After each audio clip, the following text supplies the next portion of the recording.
Welcome to Accounting Life with Jotham Tai, a space where we'll talk about anything and everything surrounding the people that grind through your month-end accounting close. Hi everyone. Today's episode is the Chief Accounting Officer role. Our guests today are Wendy Zheng, Chief Accounting Officer at OneTrust, Amy Garefis, Chief Accounting Officer at ZipRecruiter, and Angelina Hendraka, Chief Accounting Officer at PowerSchool. On this episode, we talk about what it means to be a Chief Accounting Officer, how to prepare yourself to move into this position, and the relationship between a CAO and a CFO. Now, I'll hand it over to our host, Gapify CEO, Jotham Tai. Hello, Chief Accounting Officers of the community. We are so glad for you to join us on another podcast here. How are you folks doing today? Great. Yeah, great. No, thanks for having us. Awesome. Well, last time, if you remember, we talked about what it takes to be a controller. You folks gave some great advice to our audience about how accountants early in their careers can work their way into that role. But clearly, I think in a certain track of accounting, the Chief Accounting Officer is really at the top of that level, and not to make anyone blush, but I think a lot of us accountants early in our careers aspire to grow into executive roles, and Chief Accounting Officer is definitely one of them. So I'm excited to dig in. I'm just going to jump straight in and pick a volunteer, and just starting off very basic, Wendy, because you're on the top left-hand side of my Zoom. I'm going to start with you. How would you define a Chief Accounting Officer? I think the role is quite broad, as with any executive role. Now that, you've taken a lens that's very focused on operations and accounting and broaden it up to kind of company level risk management, understanding and partnering cross-functionally with execs to help drive company level strategy, right? So a lot of that is perceived to be more strategic, if you will, but you need the operational hand to partner up and achieve or plan for the result that you want to get with any transaction. So I would say, it definitely elevates the conversation from a, tactical day-to-day to a lot more into that strategic level. Yeah, we're just 3 minutes in, but I'm learning a lot already, because I have my own kind of perception on what a Chief Accounting Officer does. But I love how you described it, Wendy, as kind of the strategic, like maybe cross-functional leader within an accounting org, because when you think about controller, it's more operational. There's also like the perspective, I think in some, and I know it's different for certain organizations, Amy, but there's also perception that they're the ones that are responsible and putting their names on 10Qs and 10Ks, but I'm guessing it's a lot more than that. I'd love for you to hear your perspectives there. Yeah, I mean, there's definitely a lot of places that our names are now showing publicly and a lot more documents to be signed. But I mean, at least I don't know how it was for Wendy and Angelina, but I was signing those documents before I got moved to the Chief Accounting Officer role. And at firms where, there isn't a Chief Accounting Officer and that role kind of gets created or you get promoted into it, it is a really interesting transition, because you are still responsible for a lot of the operational stuff. But as Wendy said, that's really when you get that open invitation or like reserved seat at the table with the exec team to talk about the higher level strategy things, and like not just how the operations of the accounting team work, but how the operations and strategy of the whole business works.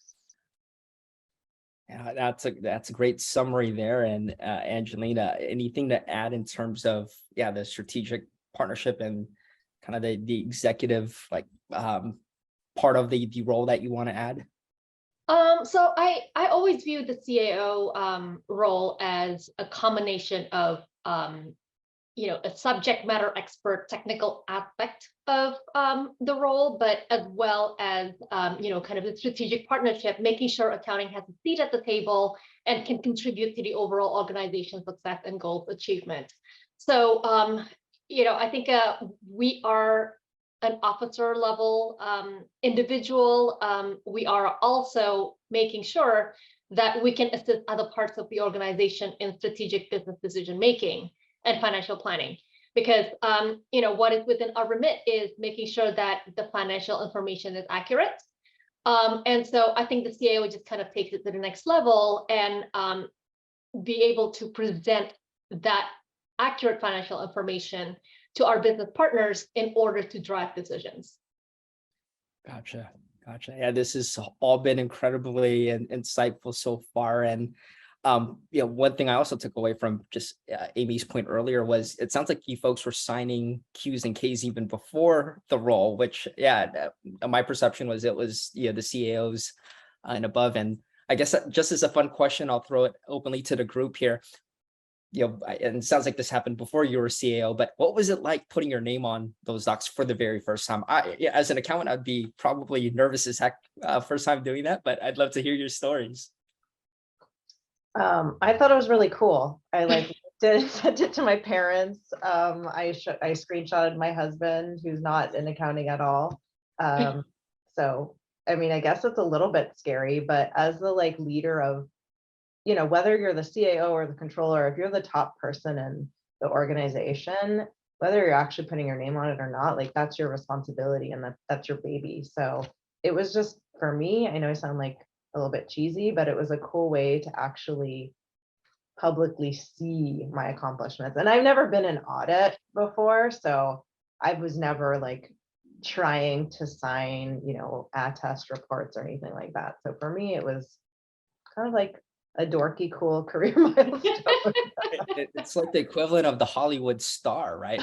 I mean, pretty much, yeah, celebrity status. Yeah. How about you, Wendy? What was it like for you first time signing off? So I have not had to sign off because my company currently is a private company. I think to Amy's point, though, as controller, you're kind of groomed to effectively sign off on the financials as your CAO is relying on you to get the stamp of approval, right? And building out the close process and all of the day-to-day stuff that we talked about in last call really builds up to that stamp and to that comfort level, and finding the right team and all of that, putting the puzzle together is what is really, for me, defining in success and comfort and confidence in putting my name on it. So it's definitely, I'm sure it'll be a cool milestone when I get to take a screenshot of that one day, hopefully. So I'm waiting for it. Nice. Yeah. No, my first document that I signed as an officer of a publicly traded company was actually our Form S1. So that was for the IPO. And it was really cool. Before we submitted it, apparently, I guess the SEC needed a hard copy signature before they can actually, make it official. So it was really interesting because, we were all working remotely at the time. So, I did not have a printer. I did not have a scanner, and, I have to kind of email and scan copy in. So, I thought that was just something really quirky, but yeah, just like what Amy said, I actually took a picture of that page that I signed because, to me, it felt like a milestone of, being able to sign an official SEC document. Yeah, that's definitely official. And I think, if that is the gold standard for you've reached the upper echelons of your career, I think that's so cool to have it memorialized that way. And just switching gears now, and Angelina's sticking with you here. So if you're a controller today, you're figuring out how to get to that next CAO level. Obviously, part of the equation is being in an organization where that opportunity exists. Yeah. But in terms of readiness, skills, experience-wise, what would you advise our audience looking to make that jump? Yeah. So I do want to start with I think based on what I've seen, a company needs to be at a certain size or complexity to warrant a CAO. Otherwise, in a smaller organization, a CAO functions very similarly to the controller and have that heavier focus on operational accounting and reporting. But if you have an organization that does have the opportunity to create a CAO role, I would say some of the skill sets that you will need to have is, you need to start thinking big pictures. So, even though if you're seeing something that is not within the areas of your areas of responsibility, because, you tend to be limited to kind of the day-to-day accounting operations, more tactical, you can still think big picture, call out the potential impacts that, these items have on other areas, and basically try to engage other teams to make sure that they consider the implications of these events or these transactions. And of course, the opportunities are always there if you look for it hard enough. At least that's kind of my motto. So look for opportunities to participate in cross-functional initiatives. Build your network within the company, establish a presence, and really put yourself out there as the accounting subject matter expert within the organization. Right. Really good points there, Angelina. So it's obviously having the technical aspect and being able to contribute that your value that way, but having to be big picture too. It definitely requires a bit of both. Amy, anything to add to that in terms of how advice on how controllers can look at the next level? I think Angelina did a really good job kind of describing some of the high level characteristics and skills that the controller would need to have. I think to elaborate on it just a little bit is, looking at not just areas of operations, but also areas of strategy that you can take on beyond just the accounting team. So I'm venturing a guess that all three of us, we all have the same title, but there's probably different pieces that I might own that neither of you two own, or Wendy owns that neither Angelina or I own. So it's kind of like once you get to that level, that C-level exec team where there's only 5, 6, 7 people there, you're covering all areas of the company. And so I think there are things that are clearly in the chief accounting role, like accounting, and there's clearly things in HR that are there, but there's so many different, like what I call crossover areas. And for me, what the chief accounting, what I manage is all the accounting, but I also manage payroll and benefits, which oftentimes is in HR. I'm also responsible for our ESG strategy, which is kind of like that one can sit anywhere in the org at this point. And I think so it's really like you have to kind of figure out where you can provide value beyond just the accounting team, because that's what your exec team needs. They need to have all areas of the business covered, and a lot of things you need to be subject matter expert in. For example, you can't have your chief marketing person cover the month-end close, but there are other areas that are kind of what I call crossover, which are really up for grabs. And I think you can really be effective and kind of help you elevate to that next level if you want to take ownership and drive and take responsibility for some of those like up for grabs areas. Right. Because if Amy, it sounds like if you don't take ownership of kind of that like broader picture, I mean, you're effectively just a controller, right? If you're just owning your silo, so to speak, and you're not like cross-functional, and execs require you to be that. And that's why you have that chief title. So right. You don't have to like have that perfectly mapped out, right? Like I think those things evolve over time, right? Like the last 2 years, I bet every single person on this call has been involved in strategy regarding remote work. Yeah. And that's probably something that we'll continue to battle with. I don't know who owns it, but like every person has a viewpoint, and it's a big collaboration. And so, I don't want, if you're a controller now and you haven't found your extra areas, they will present themselves. You just have to be willing to work on them too. Amy, speaking of remote work, and I'll just share this as a quick story. So we have a small group of like CEO, like peers and founder peer groups. When we talk about remote work, it's like that Spider-Man meme, like, we're all pointing at each other, like, what are you doing? What are you doing? So, those are very fun conversations to have. And you know what? Speaking of that, I should probably have one of my C-level folks take that on, and so we haven't taken that on. But really great input there. And Wendy, I definitely want to give you a chance to weigh in, because any kind of advice you have for controllers, and maybe a mind shift and mindset change that's needed to grow into a chief accounting officer role, I think would be valuable for our audience. So yeah, what are your 2 cents here? Yeah, so I'm probably most newly minted compared to Angelina and Amy, so I can definitely share that perspective. Congratulations. Thank you. It's very fluid, right? It's not like one day I'm a controller, the next day I literally take off a hat and put on another one. It's very fluid in the sense of that growth from one role to another. And I think it's one of those things, as you continue to expand your controllership org and your purview, you eventually expand into driving confidence with your business partners to invest in you and then allow you to take on these opportunities. So taking what Angelina was saying around internal networking and kind of building that rapport cross-functionally outside of just controllership, to Amy, like seeing where the opportunities are, where, you know, you can jump in and provide, you know, oversight and help drive. Like it's very hand in hand in that sense for me. I think depending on the size of the company, as Angelina mentioned, a controller / CAO can be very, can have similar roles, but have the ability to flex broader.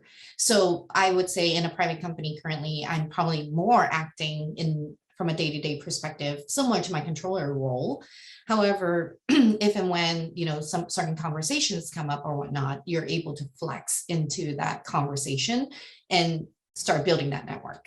So it's really dynamic, whether it comes to remote work, being dynamic at work and being dynamic in the way you're projecting yourself in your role.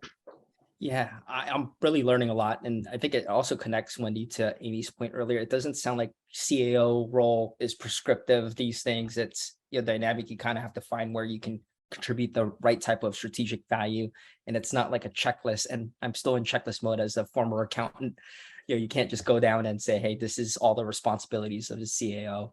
So this has been really helpful. And as we wrap up here, there's just one last topic I would love to ask all of you here, and it's related to CAO versus CFO. Do you find that there are overlaps sometimes in the roles where you have both, or yeah, how does that relationship and dynamic work? And yeah, maybe Angelina, we can start with you there. Yeah, no, I mean, I report to the CFO. So in a way, the CFO, my boss, relies on me and my team for the accuracy and timely reporting of our financial numbers. And, you know, there are areas that he would involve me in, just so that I could provide, you know, that perspective from accounting and reporting, you know, how is this going to translate to financial statements kind of question.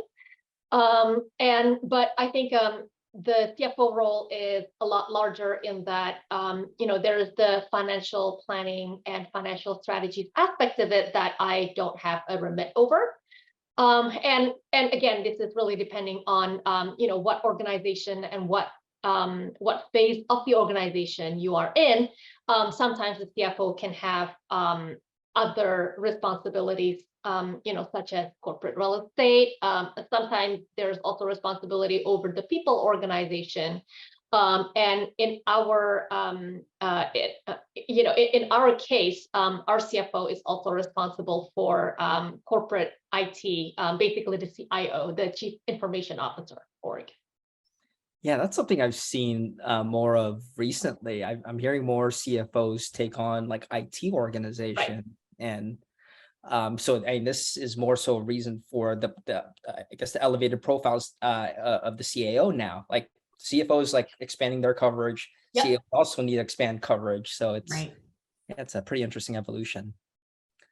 Wendy or Amy, anything to add there in terms of CFO versus CAO dynamic? I'll jump in and kind of follow up with what Angelina is saying. I think as the CFO role broadens, partly it's, you know, compliance driven or cybersecurity driven, risk driven, whatever the reason is that we're seeing this shift of some of these other responsibilities fall under the CFO org. The, you know, CAO role is being pinged more and to step up into that kind of partnership role with the CFO in driving a lot of the, operations or internal strategy items. So it is a transition, I feel like, that we're in the last, decade or so, where CAOs are becoming more of a prominent role across companies. I feel historically it might have been a combined role with controller because it was pretty much similar in terms of duties. But now there's this line drawn, and as we elevate into different areas, different scopes, and expand into different parts of corporate strategy. Yeah, no, absolutely. And one of the new kind of roles too, and I heard Amy mention earlier, and Amy, I'd love to hear your thoughts on this, but with ESG, does the CAO role feel like a good spot for it? And what are your perspectives there? And I know obviously this is very new for a lot of folks, but would love to hear your take on that. Yeah, I don't know. We're still kind of newish in our public journey. And so like a lot of companies that are tech and don't, from an E perspective, let's just start, we don't have a massive carbon footprint. So we're kind of waiting to see what actually comes down the requirement pipeline. But I think, to any growing company, where there isn't necessarily like a clear line of ownership, and when you don't have like a 10-person team set up, you kind of have to just start, right? Like somebody has to either raise their hand or get voluntold that you're going to be the one that's kind of starting this up. And so what that means for us is, like, as investors are starting to ask questions, and to talk about like what, Angelina and Wendy were saying about, different areas of the CFO oversight. Like, I don't normally manage investor relations, but when there is ESG matters that an investor wants to talk about, I am part of those calls, just because I'm the one that's, in that position now. But we could have a whole podcast about ESG, but it's, like a lot of things that we do in our day-to-day, there's a manager, and you're gathering like stakeholder consensus or stakeholder input and stakeholder consensus, because ESG is something that like touches every area of the business. And so should it land in legal? Should it land in PR? Should it land in accounting? Like, everybody's got their fingers involved in it. And so I think at least when you're starting up, it just has to land at someone's plate, because someone has to be driving the ship. Whether it stays there forever, I don't know. But for now, for me, it's something that's interesting and new. And like we talked about earlier, if you want to be able to make that next step, you've got to be willing and excited about kind of taking things that are outside of your comfort zone or outside of your, exact job description. I think that is a great way to wrap up the podcast today. So you have to get out of your comfort zone, take on new things. And I think that's really good advice for our audience to hear. So I thank you all again for joining us on this episode. And I do like the idea of doing an ESG episode at some point. So hopefully you folks won't mind coming back for a separate episode on that. But thank you so much for your time, and always enjoy these conversations with you folks. And I've learned so much about the Chief Accounting Officer role today. So thank you again. Thanks for stopping by. We hope you've enjoyed this episode. If you want more information, please check us out at gapify.com, and we'll see you next time. Bye, everyone.